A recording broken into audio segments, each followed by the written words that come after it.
اعوذ باللہ من الشیطان الرجیم، بسم اللہ الرحمن الرحیم۔ شروع خدا کا نام لے کر جو بڑا ہی مہربان نہایت رحم کرنے والا ہے۔ السلام علیکم ورحمۃ اللہ وبرکاتہ۔ تمام سامعین کو ہمارے چینل کی طرف سے خوش آمدید۔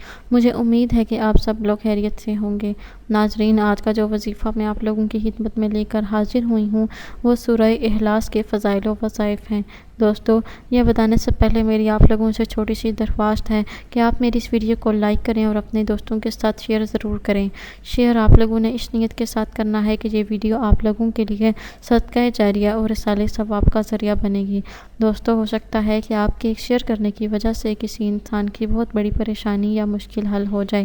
دوستو، اب میں آپ لوگوں کو سورہ اخلاص کے فضائل و وظائف سے آگاہ کروں گی کہ آپ کن کن مقاصد کے لیے سورہ اخلاص کا وظیفہ کر سکتے ہیں اور یہ وظیفہ آپ لوگوں نے کیسے کرنا ہے۔ دوستو، آپ لوگوں نے حاجت پوری ہونے کے لیے سورہ اخلاص کا وظیفہ کر سکتے ہیں۔ جس شخص کا کوئی اہم حاجت پیش آ گئی ہو اور اس کے پورا ہونے کے لیے اس نے باوضو ہو کر یہ سورت 7000 مرتبہ پڑھی اور اول و آخر درود شریف ضرور پڑھ لے۔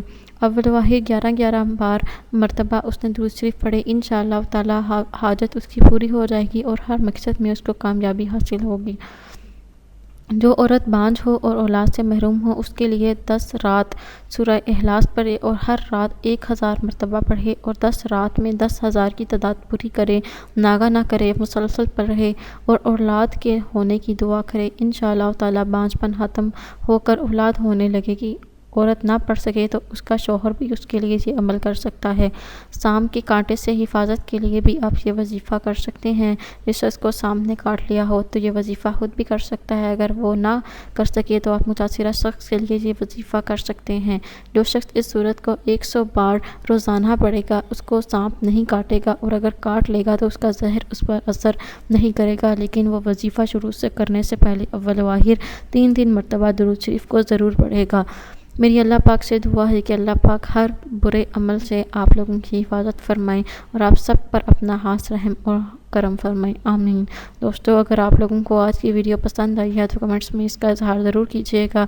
انشاءاللہ تعالی آپ سے پھر ملاقات ہوگی ایک نئے وظیفے میں، ایک نئی ویڈیو تک۔ اگلی ویڈیو تک مجھے اجازت دیجیے، اپنی دعاؤں میں یاد ضرور رکھیے گا۔ اللہ حافظ و ناصر۔